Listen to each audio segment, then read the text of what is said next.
तो last part में Goku को एक आउटफिट मिला था जो कि स्पेस से आया था, जिससे कि गोकू इमेंसली स्ट्रांग बन चुका था।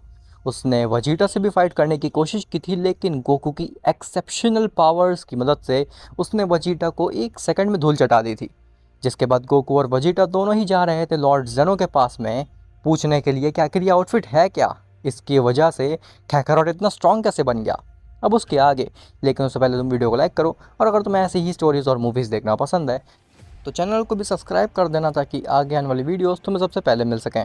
खैर, तो गोकू और वजीटा जैसे ही जेनो के पास पहुंचते हैं, जेनो की पैलेस में पहुंचते हैं, जेनो उन्हें देख करके काफ़ी खुश होता है। जेनो कहता है, ओ तुम दोनों यहाँ पे? मुझे गेस करने दो। तुम यहाँ पे केवल दो ही कारण से आ सकते हो। पहला, तुम्हें या तो कोई टूर्नामेंट कराना होगा, दूसरा तुम्हें मेरी कोई मदद चाहिए होगी।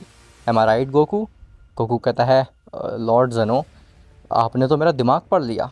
हम बिल्कुल यहाँ पे आपकी मदद ही मांगने आए हैं। ग्रैंड प्रिस्ट पूछता है, बताओ गोकू, इस बार हम तुम्हारी क्या मदद कर सकते हैं? तो गोकू कहता है, लॉर्ड जेनो, मेरे आउटफिट को आप देख पा रहे हैं? जेनो कहता है, हाँ, इस आउटफिट को तो मैंने काफ़ी बार देखा हुआ है। ये तो तुम्हारे सिग्नेचर कपड़े हैं ना, तुम हमेशा ये नहीं पहने रहते हो। गोकू कहता है, नहीं लॉर्ड जेनो, ये जो आउटफिट मैं अभी पहने हुए हूँ ये स्पेस से आई थी मेरे पास में, और इसे पहनने के बाद में मैं इमेंसली स्ट्रांग बन गया। जेनो कहता है, इमेंसली स्ट्रांग बन गया से तुम्हारा क्या मतलब है? तो गोकू वजीटा के ऊपर सिर्फ हाथ रखता है और वजीटा जेनो का पैलेस चीरते हुए बाहर ही निकल जाता है। जेनो और ग्रैंड प्रिस्ट की आंखें खुली रह जाती हैं। जेनो कहता है, ये कैसे किया तुमने? तुमने बस वजीटा को छुआ और वो बाहर निकल गया? तुमने तो उसके ऊपर अटैक भी नहीं किया। गोकू कहता है, मैं आपको यही समझाने की कोशिश कर रहा हूँ। जब से मैंने ये आउटफिट पहना है मैं इमेंसली स्ट्रांग बन चुका हूँ। मुझे बिल्कुल भी आइडिया नहीं है कि मैं इतना स्ट्रांग कैसे बन गया आखिर। इस आउटफिट को पहनने के बाद में मुझे पहले लगा था कि आपने आउटफिट मेरे को ऐसा गिफ्ट दिया है, लेकिन आप भी उतने ही कंफ्यूज हैं जितना कि मैं था। इसका मतलब है कि ये आउटफिट आपने तो नहीं दिया। ग्रैंड प्रिस्ट कहता है, नहीं लॉर्ड जेनो, ये आउटफिट कैसे ही दे सकते हैं तुम्हें? हमारे पास तो ऐसा कोई आउटफिट ही नहीं है, और अगर होता भी तो हम एक मॉर्टल को इतना शक्तिशाली आउटफिट क्यों ही देते? गोकू, मुझे लगता है कि तुम्हें इस आउटफिट को उतार देना चाहिए और अपने ओरिजिनल आउटफिट को पहनना चाहिए। इस आउटफिट के साथ में तुम एक्सट्रीमली स्ट्रांग हो, जो कि बाकी मॉर्टल्स के लिए प्रॉब्लम क्रिएट कर सकता है। गोकू कहता है, आप ठीक कह रहे हैं लॉर्ड जेनो, मुझे लगता है कि आउटफिट कर्स्ड है। ऐसा बोल करके गोकू उस आउटफिट को उतारने की कोशिश करता है, लेकिन मानो कि बेंटन की वॉच की तरह वो आउटफिट भी गोकू के बॉडी से चिपक चुका है और वो छूट ही नहीं रहा। जेनो कहता है, गोकू मजाक मत करो, इस आउटफिट को उतार दो। गोकू कहता है, लॉर्ड जेनो, मैं काफ़ी कोशिश कर रहा हूँ लेकिन मेरे बॉडी से आउटफिट निकल ही नहीं रहा है। जेनो कहता है, ग्रैंड प्रीस्ट, क्या तुम गोकू की मदद करोगे? तभी वहाँ पे वजीटा आ जाता है, जो कि काफ़ी ज़्यादा नाराज़ होता है। वजीटा गोकू के सामने आता और कहता है, कैकारॉट, क्या तुम्हें मैं ही मिला था एक्सपेरिमेंट करने के लिए दोबारा से? अगर अगली बार तुमने मेरे ऊपर हाथ भी लगाया ना तो मुझसे बुरा कोई भी नहीं होगा तुम्हारे लिए। गोकू कहता है, मुझे माफ़ कर देना वजीटा, लेकिन तुम ही मेरे सबसे करीब थे, इसीलिए मैंने तुम्हें टच कर दिया। तुम्हें क्या ज़्यादा हर्ट तो नहीं हुआ? वजीटा कहता है, "नहीं, छोड़ो, क्या लॉर्ड जेनो ने बताया ये आउटफिट उन्होंने तुम्हें क्यों दिया है?" तो गोकू कहता है, नहीं, लॉर्ड जेनो तो खुद कंफ्यूज है कि ये आउटफिट मेरे पास कैसे आया। वो तो कह रहे हैं कि आउटफिट उन्होंने दिया ही नहीं। वजीटा कहता है, तो फिर ये आउटफिट आया कहाँ से? जेनो कहता है, वो सब छोड़ो वजीटा, पहले तुम गोकू की मदद करो उसका आउटफिट निकालने में। वजीटा कहता है, लॉर्ड जेनो, मैं कैकारॉट के नज़दीक भी नहीं जाना चाहता हूँ। ऐसा बोल करके वजीटा थोड़ा दूर हो जाता है गोकू से, अपने कदम पीछे ले लेता है। जेनो कहता है, हाँ ठीक है ग्रैंड प्रीस्ट, तुम किसका इंतज़ार कर रहे हो? जाओ और जा कर के गोकू की बॉडी से उस आउटफिट को निकालो। जैसे ही ग्रैंड प्रीस्ट गोकू के बॉडी के आसपास पहुंचता है, उसे एक अजीब सी ही शील्ड महसूस होती है, उसे एक रेजिस्टेंस फील होता है। ग्रैंड प्रीस्ट कहता है, गोकू, ये क्या, तुम्हारे पास आना इतना ज़्यादा टफ क्यों होता जा रहा है? जैसे जैसे ग्रैंड प्रीस्ट गोकू की बॉडी के नज़दीक आने लगता है, मानो कि एक अननोन सी शील्ड है जो कि ग्रैंड प्रीस्ट को गोकू की बॉडी के नज़दीक आने से रोक रही होती है। ग्रैंड प्रीस्ट काफ़ी कोशिश कर रहा होता है, लेकिन स्टिल वो गोकू की बॉडी के नज़दीक भी नहीं पहुंच पा रहा होता। जेनो कहता है, ये तुम क्या मजाक कर रहे हो ग्रैंड प्रीस्ट, जाओ जल्दी से गोकू के नज़दीक पहुंचो और उस आउटफिट को निकाल दो। ग्रैंड प्रीस्ट कहता है, मैं अपनी पूरी कोशिश कर रहा हूँ लॉर्ड जेनो, लेकिन मैं इसके नज़दीक नहीं पहुंच पा रहा। जेनो कहता है, हाँ ग्रैंड प्रीस्ट, तुम किसी काम के नहीं हो, हटो, मैं ही इस आउटफिट को निकालता हूँ। जैसे ही जेनो भी गोकू के नज़दीक पहुंचने लगता है तो जेनो को भी काफ़ी ज़्यादा रेजिस्टेंस फील होता है, लेकिन जेनो किसी तरीके से मैनेज कर लेता है और वो गोकू के नज़दीक पहुंच जाता है। जेनो कहता है, मुझे लगता है कि ये आउटफिट कुछ ज़्यादा ही ओवर पावर्ड है, मुझे भी तुम्हारे पास आने के लिए काफ़ी ज़्यादा एफर्ट्स मारने पड़े गोकू। जैसे ही जेनो गोकू की उस आउटफिट को टच करता है, उसके कपड़ों को निकालने की कोशिश करता है तो वो बहुत ही ज़्यादा टाइट होते हैं और जेनो के हाथ से भी वो आउटफिट नहीं छूट पा रहा होता। जेनो कहता है, ये तुमने क्या कर लिया गोकू, ये आउटफिट तो तुम्हारी बॉडी के साथ चिपक चुका है और आखिर ये निकल क्यों नहीं रहा। ये आउटफिट तुम्हें आखिर दिया किसने है, कहाँ से आया है तुम्हारे पास में। गोकू कहता है, लॉर्ड जेनो, यही पता करने तो मैं आपके पास आया था और आपको बिल्कुल भी आइडिया नहीं है इसके बारे में।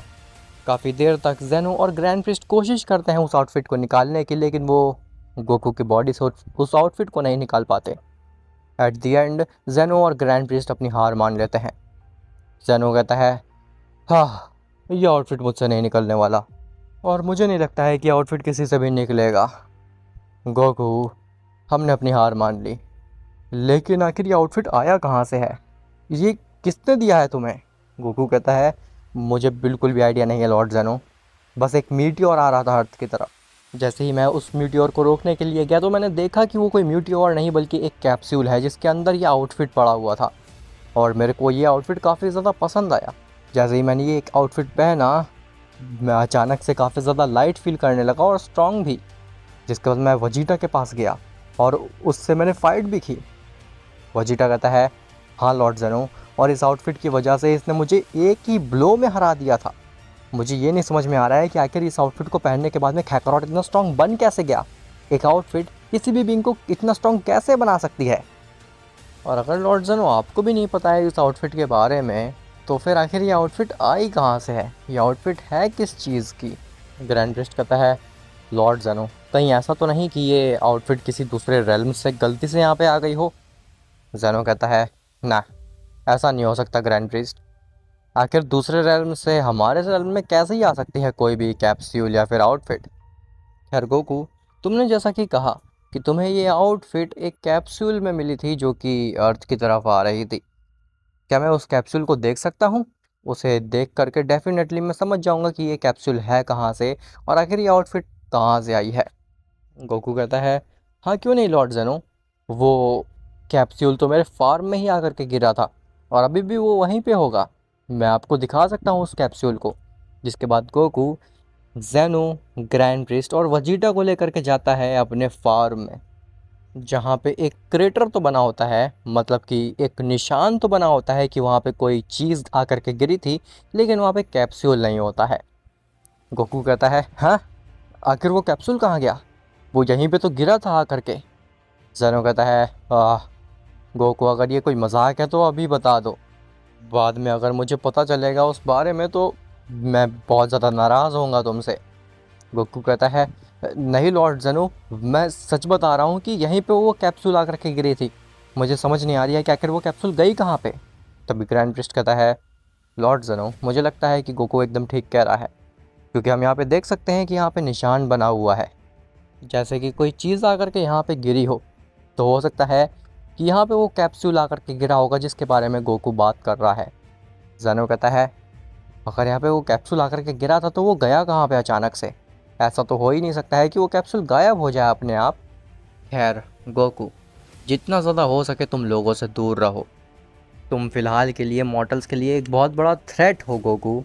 अगर मेरे और ग्रैंड प्रिस्ट जैसे ओमनी बींग्स तुम्हारे नज़दीक तक नहीं आ पा रहे तो तुम मॉर्टल्स का क्या हाल करोगे। मैं तो ये सजेस्ट करूँगा कि तुम अंडरग्राउंड हो जाओ ताकि किसी भी मॉर्टल को हार्म ना पहुँचे। वजीटा कहता है, लेकिन लॉर्ड जेनो, मुझे अभी तक नहीं समझ में आ रहा है कि आखिर आप कैकारोट के नज़दीक तक क्यों नहीं पहुंच पा रहे थे।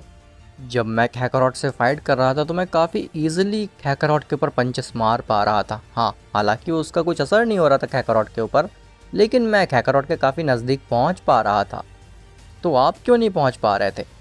गोकू कहता है, मुझे लगता है कि ये आउटफिट कोई नॉन लिविंग थिंग नहीं बल्कि एक लिविंग थिंग है, मुझे लगता है कि जब भी कोई बीइंग मेरे आउटफिट के नज़दीक आने की कोशिश करता है या फिर मेरे आउटफिट को या फिर मुझे हार्म पहुंचाने की कोशिश करता है, तो फिर ये आउटफिट ऑटोमेटिकली मुझे स्ट्रॉन्ग बना देती है, मेरे आसपास एक शील्ड क्रिएट कर देती है जिससे कि मैं प्रोटेक्टेड रहूं। तभी वजीटा गोकू को छूता और कहता है, देखिए लॉर्ड ज़ेनो, मैं कैकारोट को काफ़ी आसानी से छू पा रहा हूँ। गोकू कहता है, हाँ, क्योंकि तुम्हारे दिमाग में मुझे या फिर इस आउटफिट को लेकर के कोई गलत विचार नहीं था, इस वजह से तुम मुझे छू पाए। अब ज़रा एक बार मेरे ऊपर अटैक करने की कोशिश करो वजीटा। वजीटा पीछे हटता है और एक फाइनल फ्लैश मारता है गोकू के ऊपर। तभी वो फाइनल फ्लैश गोकू के नज़दीक पहुंच करके ही डिफ्लेक्ट हो जाता है। गोकू कहता है, देखा लॉर्ड ज़ेनो आपने, यह आउटफिट एक जीता जागता इंसान की तरह है, मानो कि ये हमारी बातें सुन रहा हो और सिचुएशन के हिसाब से मुझे स्ट्रॉन्ग और वीक बना रहा हो।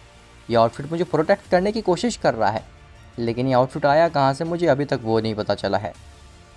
ज़ेनो कहता है, खैर, तुम दोनों यहीं पे वेट करो, मैं और ग्रैंड प्रिंस जाते हैं और फिगर आउट करने की कोशिश करते हैं कि आखिर ये चीज़ है क्या और आखिर इस चीज़ के पीछे किसका हाथ है।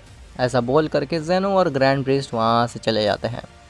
खैर, वजीटा भी गोकू से कहता है, कैकारोट, अब मेरी भी ट्रेनिंग का समय हो रहा है, वैसे भी तुमने बीच में आकर के मेरी ट्रेनिंग ख़राब कर दी थी, मैं जा रहा हूँ अपनी ट्रेनिंग करने के लिए, तब तक तुम आराम कर सकते हो। ऐसा बोल करके वजीटा भी वहाँ से जाने लगता है।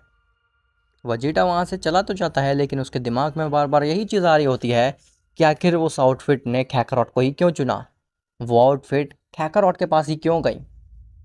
मुझे भी कैकारोट जितना स्ट्रांग बनना है, मुझे भी वो आउटफिट चाहिए। वजीटा ये सारी चीज़ें सोच ही रहा होता है, लेकिन तभी वो रियलाइज़ करता है कि वो कैप्सूल कॉर्प पे पहुंच चुका है और वहाँ पे भी एक कैप्सूल पड़ा हुआ है जिसके सामने बुल्मा खड़ी हुई है। वजीटा बुल्मा के नज़दीक जाता है और कहता है, बुल्मा, आखिर ये कैप्सूल क्या चीज़ है। तो बुल्मा कहती है, वही मैं काफ़ी देर से फिगर आउट करने की कोशिश कर रही हूँ वजीटा। ये कैप्सूल अचानक से कैप्सूल कॉर्प में आकर के गिरा और जैसे ही मैंने इसको खोला तो इसके अंदर से तुम्हारा आउटफिट निकला, लेकिन मुझे यही नहीं समझ में आ रहा है कि तुम्हारा आउटफिट स्पेस से कहाँ से आया है। मैंने तो ऐसी कोई भी चीज़ ऑर्डर नहीं की है और ना ही मैंने इस आउटफिट को क्रिएट किया है। वजीटा कहता है, हो, यह आउटफिट, ये तो सेम वही चीज़ हो रही है जैसे कि कैकारोट ने मुझे डिस्क्राइब की थी। एक कैप्सूल आकर के गिरा, उसके अंदर एक आउटफिट था। तभी वजीटा अपने कपड़ों को उतारने लगता है और बुल्मा गुस्सा आ जाती है। बुल्मा कहती है, बेवकूफ़, क्या तुम्हें बिल्कुल भी शर्म नहीं है? क्या तुम्हें नहीं पता है कि एक लड़की के सामने कैसे बिहेव किया जाता है वजीटा? ऐसा बोल करके बुल्मा अपनी आंखें बंद कर लेती है। वजीटा बुल्मा की बात को इग्नोर करता है और फटाक से अपने आउटफिट को चेंज करके वो कैप्सूल वाली आउटफिट को पहन लेता है। वजीटा कहता है, हा हा हा, अब मैं भी कैकारोट जितना स्ट्रांग बन गया हूँ। बुल्मा अपनी आँख खोलती और कहती है, क्या बकवास कर रहे हो आखिर तुम वजीटा, और आखिर तुमने ये आउटफिट पहन क्यों ली? मुझे इसके ऊपर रिसर्च करनी थी पहले। वजीटा कहता है, कोई भी ज़रूरत नहीं है उस चीज़ की बुल्मा, मैं इस आउटफिट के बारे में सब कुछ जानता हूँ। बुल्मा कहती है, कैसे? ये आउटफिट तो जस्ट अभी यहाँ पे आकर के गिरी है, तुम इसके बारे में सब कुछ कैसे ही जानते होगे? वजीटा कहता है, वो सब छोड़ो, तुम मेरे ऊपर एक बार वार करो, तुम्हें सब कुछ समझ में आ जाएगा। बुल्मा कहती है, ये क्या बकवास कर रहे हो, मैं तुम्हारे ऊपर आखिर अटैक क्यों करूँ? वजीरा कहता है, बकवास बंद करो बुल्मा और मेरे ऊपर अटैक करो, मुझे कुछ देखना है। तभी बुल्मा वजीटा को स्लैप करने जाती है, लेकिन वजीटा के आसपास भी सेम शील्ड क्रिएट हो जाती है जो कि गोकू के पास थी और बुल्मा का हाथ वापस से डिफ्लेक्ट हो जाता है। बुल्मा कहती है, ये क्या था, आखिर मेरा हाथ डिफ्लेक्ट क्यों हो गया वापस, ये चीज़ क्या थी वजीटा? वजीटा कहता है, हा हा हा हा, ये आउटफिट है, ये आउटफिट एक लिविंग थिंग की तरह है, ये हर दम तक मुझे प्रोटेक्ट करने की कोशिश करेगी बुल्मा। यही सेम आउटफिट कैकारोट को भी कुछ समय पहले मिली है और वो एक्सट्रीमली पावरफुल बन चुका है और अब ये आउटफिट मेरे पास भी आ चुकी है, मतलब कि मैं भी कैकारोट जितना स्ट्रांग बन चुका हूँ अब बुल्मा, और अब मुझे रोकने वाला इस पूरे मल्टीवर्स में कोई भी नहीं है। बुल्मा कहती है, लेकिन तुम करने की क्या सोच रहे हो अब? वजीटा कहता है, "हाँ, तुम बस देखती जाओ।" ऐसा बोल करके वजीटा गोकू के पास वापस से जाने लगता है। खैर, गोकू अपने फार्म में ही काफ़ी देर तक सोचता रहता है कि आखिर ये आउटफिट है क्या मैंने इस आउटफिट को पहन करके सही किया या फिर गलत किया, और आखिर वो कैप्सूल गया कहाँ पे, आया कहाँ से था। तभी वहाँ पे वजीटा आता है। गोकू अचानक से वहाँ पे वजीटा को देख करके हैरान हो जाता है। गोकू कहता है, वजीटा तुम यहाँ पे? अभी तो तुम कह रहे थे कि तुम ट्रेनिंग पे गए हो, लेकिन तुम यहाँ पे वापस क्यों आ गए? वजीटा कहता है, कैकारॉट, क्या तुम मुझसे एक बार और फाइट करना चाहोगे? गोकू कहता है, तुम्हारा दिमाग तो ठीक है वजीटा, अभी मैंने तुमसे फाइट की थी तो तुम्हें पता है ना मैंने तुम्हारा क्या हाल कर दिया था।